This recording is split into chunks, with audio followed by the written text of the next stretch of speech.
I'm Donna Trujillo. I'm the Vice President of Tiered Supports and Special Populations with Generation Schools Network. I've been with Generation Schools now for almost 6 years.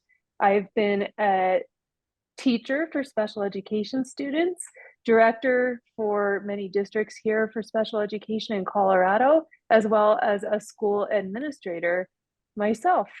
And I'll turn it over to Miss Erin. Welcome, everyone. My name is Erin Coker, and this is my third school year with GSN. Prior to joining the team, I worked in Denver Public Schools for 15 years. I had a variety of roles ranging from teacher, instructional coach, school improvement partner, and literacy specialist. So a quick overview of GSN. Here is our mission, our new vision that we just created a couple of months ago to adapt to the climate and to ensure we're meeting the needs of our partners, as well as our mission. So you can see that we are working hard for our students, our stakeholders, and our communities.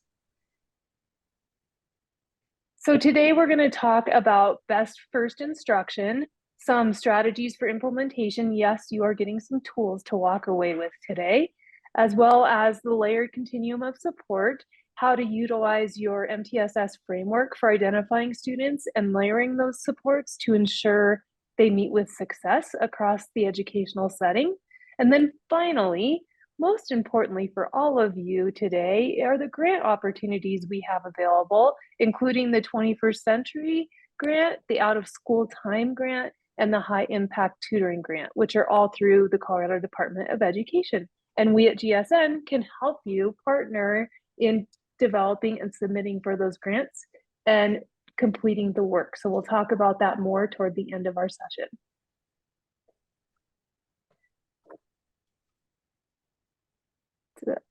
Okay, so we're talking about, when we talk about best first instruction, this is an excellent way to frame our thinking with a quote.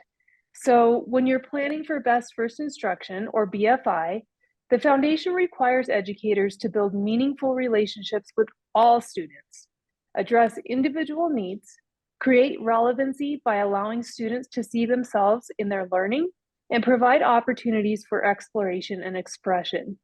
The educator also utilizes instructional materials and strategies that honors the diversity of their classroom. So together, best first instruction should build relationships. This allows us to deepen student agency through our caring, positive, and authentic connections with peers and adults.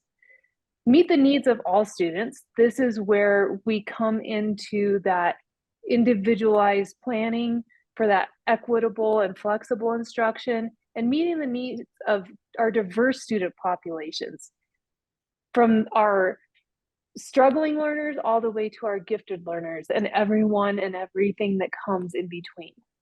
And then creating relevancy. We should engage with students in authentic, meaningful, real world, and engaging work, which we know in today's society is so important because vocational pathways are becoming a stronger need for our workforce. That's what our workforce is seeking. And we want to provide those real world, real life experiences for our students, connecting them with learning. And maybe they can't travel to a place to visit it, but we can sure help them understand different cultures or different ways of living or different needs through that relevancy piece. And then last but not least, and going all together, we want to foster disciplinary literacy, where this should position our students to work, think, and talk as plan as our experts in the field. So how do we do this? Well, of course, through layering our continuum of supports. On the graphic on the left, you can see that we have our differentiated core instruction. That's what we have within the general education setting. How are we working with students in that environment? And then that supplemental support, interventions, small groups, maybe some push-in interventions. And then we have our intensive support, those students who need that one-to-one targeted direct instruction.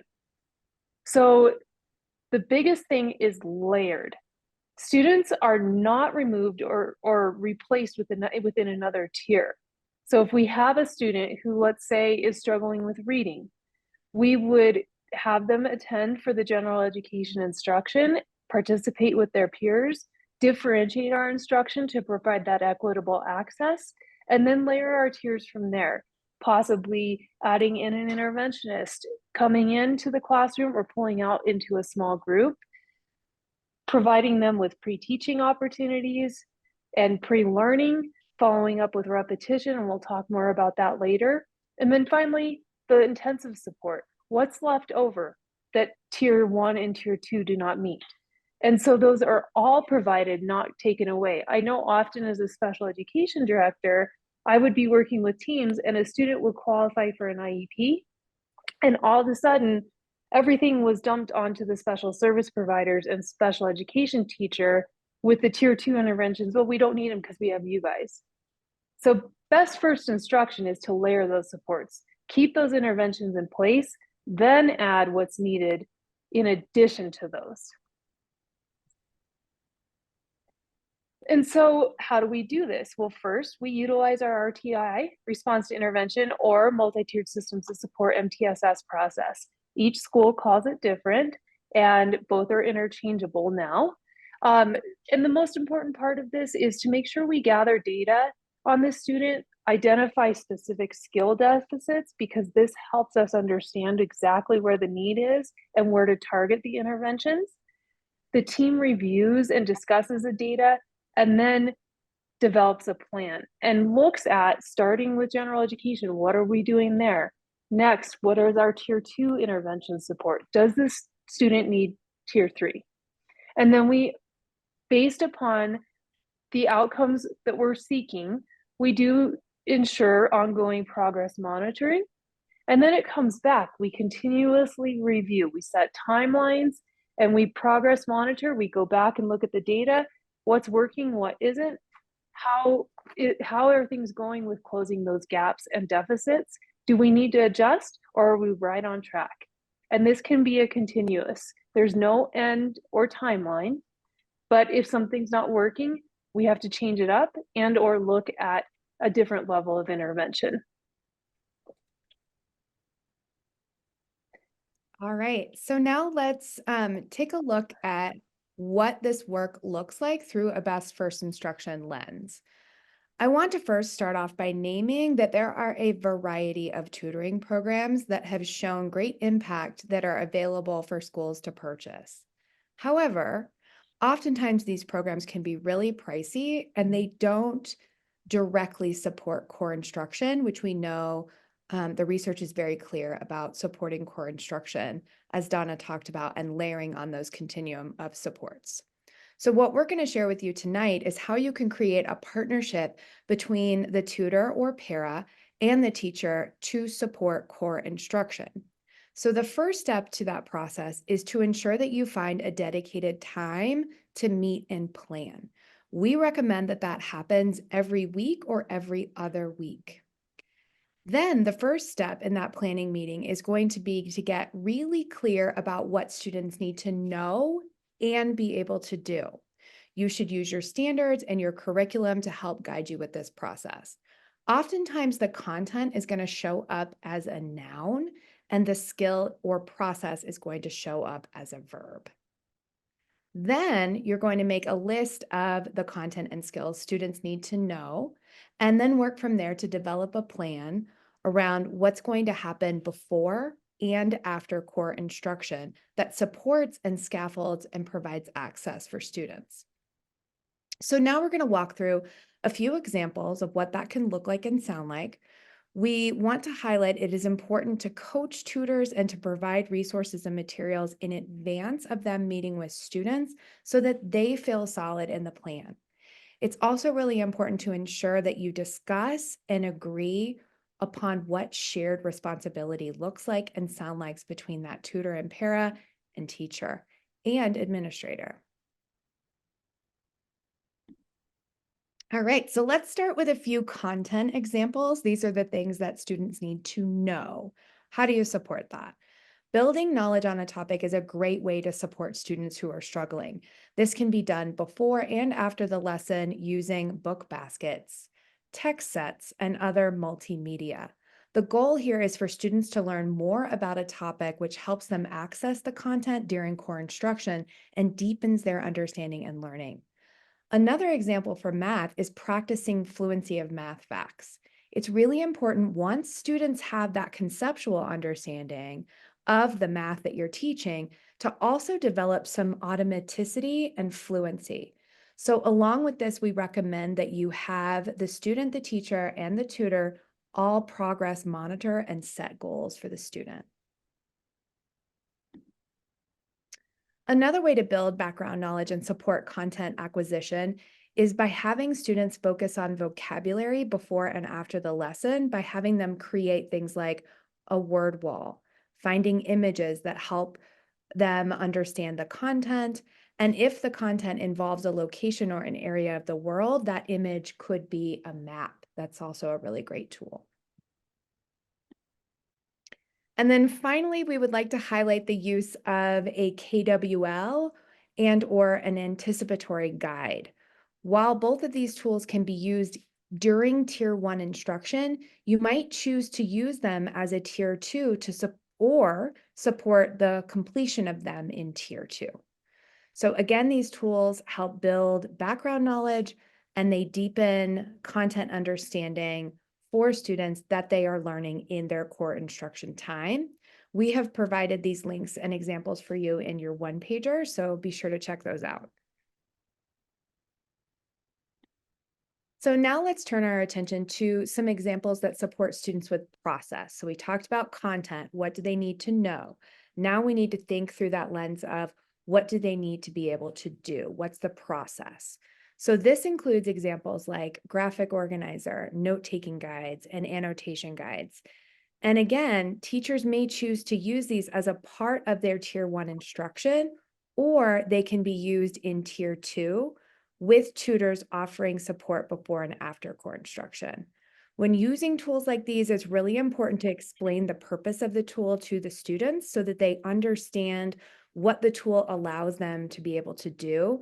This helps students in the future to choose tools that are going to help them complete assignments and projects. And it helps when we get to that point where we want to gradually release the use of the tool for the student. Another process example that we want to lift up is the use of anchor charts to support small group instruction and tutoring. Utilizing an anchor chart from core instruction time during tutoring can serve as a really important tool for students in remembering a process that's taught to them during core instruction, and it reinforces their learning. Sharing these resources with tutors and ensuring that they know how to use them with students is very, very important. And finally, we want to highlight how tutoring can support the writing process, as all throughout the process of writing, from beginning to end, we can support students before and after core instruction, ensuring that tutors and paras know what the writing prompt is, what your writing process looks like, the rubrics, etc. It's a very high leverage way of supporting students with that wraparound support before and after core instruction. On the screen, we have one way that tutors can support students by studying an expert model. So this would be looking at a paper that represents proficiency and unpacking what it looks like on the rubric. All right, and if you're ever feeling stuck and you need ideas, this book, the Pre-Referral Intervention Manual, is a really great resource that we recommend. The manual has a repository of ideas and ways that you can support core instruction and target student needs. In addition to academics, this book also offers support with student behaviors and is a great resource for all things MTSS. So again, here is a bank of some more examples for supporting students with both skill development and or procedure and content. So you'll see on the left, we have the procedural supports, and on the right, we have the content supports. And then in summary, we want to show you what a plan between a teacher and a tutor can look like when we think about before and after core instruction. In this plan that you see on the screen, the tutor is supporting with pre-teaching Tier 2 and Tier 3 vocabulary words. They're providing access to content through maps, images, videos, and additional text, which supports the student, again, with content acquisition. In terms of process before core instruction, the tutor will be supporting with front-loading graphic organizers, annotation guides, and rubrics. So students are going to walk in to core instruction poised and ready to go. During instruction, the teacher is delivering the lesson and they're moving around the classroom, pulling small groups, perhaps even individual students to support and reinforce learning, both content and skills. And again, this is all centered around what the student needs to know and be able to do. And finally, after core instruction, there's a plan for the tutor to support the students with drafting and editing their writing, utilizing those graphic organizers that were used by the teacher during core instruction, giving students time to process their thinking with their peers by having that discourse, asking questions, discussing the content, and providing reinforcement and repetition around the skills and content taught during core instruction time. So again, this is really about a partnership between the teacher and the tutor with the aim of providing the student with wraparound support with core instruction at the center. And we'd also like to highlight, if you are an administrator, an instructional coach, or an aspiring school leader, you can support your teachers and tutors with a partnership to ensure they are planning with core instruction at the center. So during PLCs and planning, you as the support can come alongside teachers during that time with a specific lens of embedding the content and procedural supports, scaffolds, all before and after core instruction time.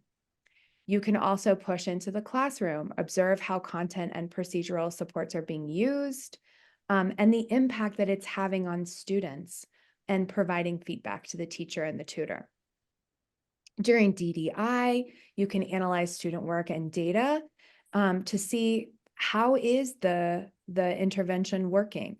Are there adjustments that we need to make? Partnering with the teacher to help them suss that out can be really valuable.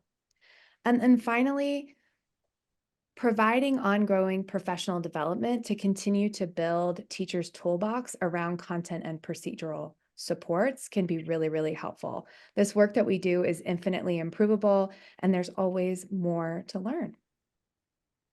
All right, and now I'm going to pass it over to Donna to talk to us about some tutoring opportunities. Donna? So how can we do these wonderful things using our tutors? So for high impact tutoring, we do have the opportunity to be able to utilize staff who are not licensed to provide supports. So we're referring to our high impact tutoring grant opportunity in this slide. And then with those outside providers, they can be community members, parents, etc. The big thing though is to ensure that the tutors have the content knowledge or training necessary to support the students. Also, like Erin said, that they have time to plan and collaborate with their teachers for the students that they are supporting. With the high impact tutoring, it does happen during the school day, which then allows you to support students who don't have to stay after school or don't have the ability to come in early or do extra things outside. It can happen real time, which is great because it can reinforce and align the to a core instruction in a seamless manner. And then it's also an additional layer of support.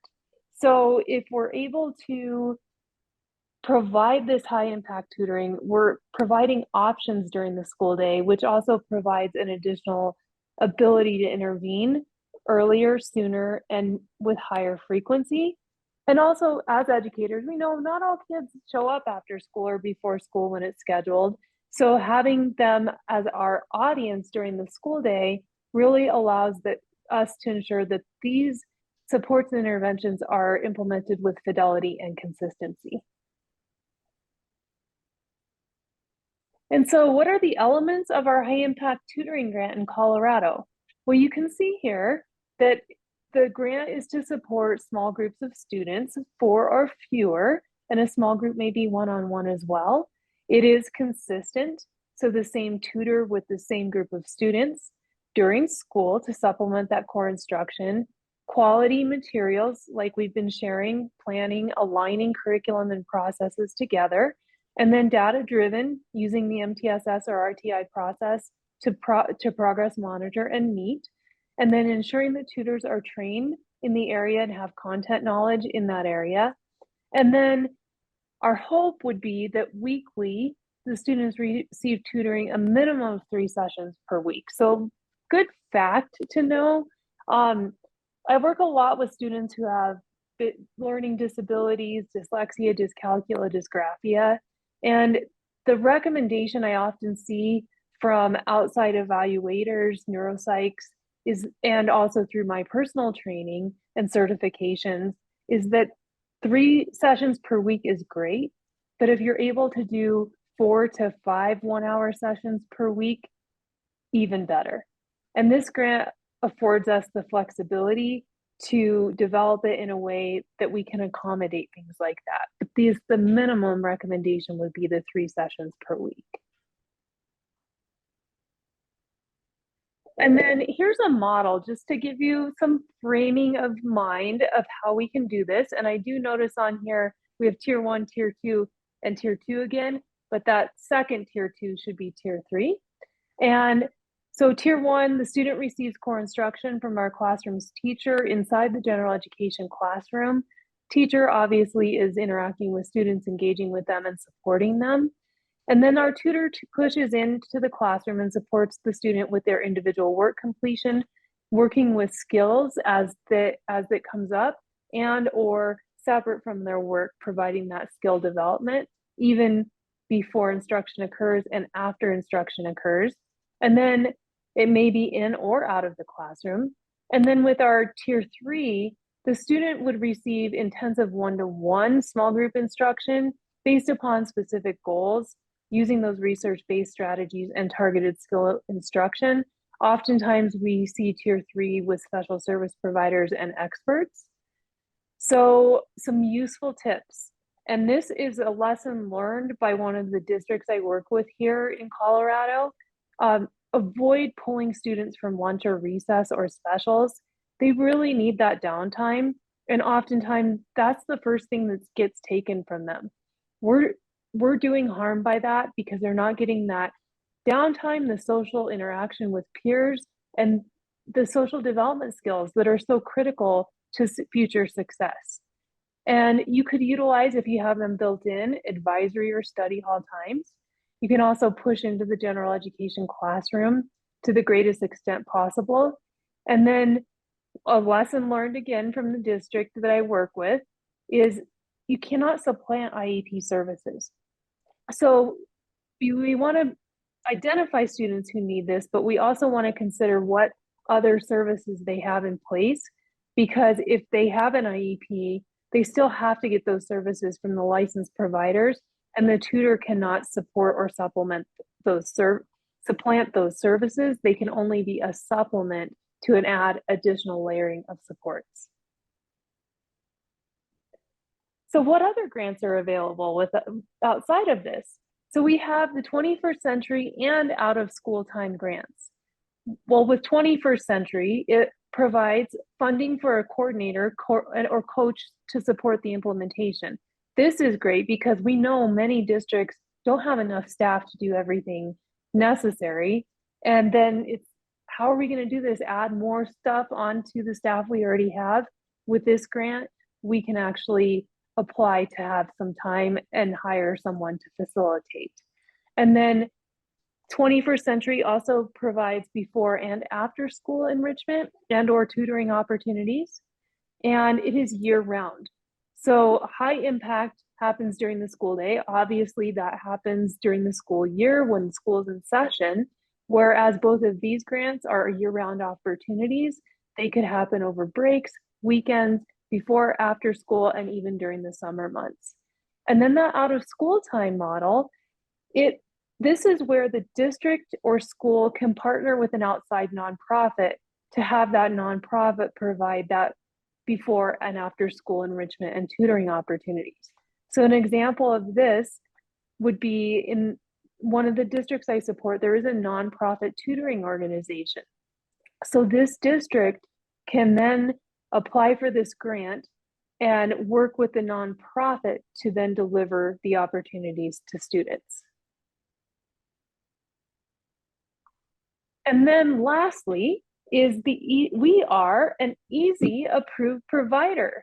So with a partnership with GSN, we can offer so many beautiful services and support you in your easy application, as well as the work that needs to be done. And when you receive the PowerPoint and the one-pager, the menu of services we can provide for easy will be there.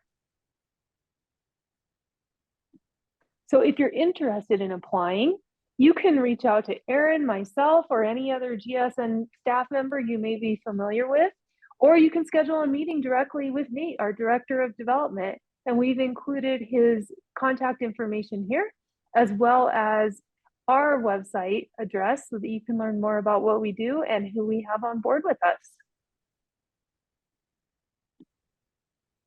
All right, ladies and gentlemen, so please save the date. January 28th from 4 to 5 p.m. is our next webinar, and we will be talking about making professional learning communities, or PLCs, meaningful for all through building collective efficacy.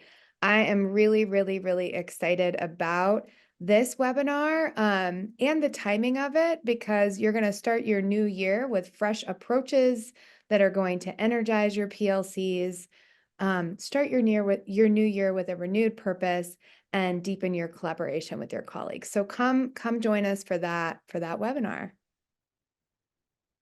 And then we also just want to share again that we have made the move over to the GSN Institute, which is really exciting.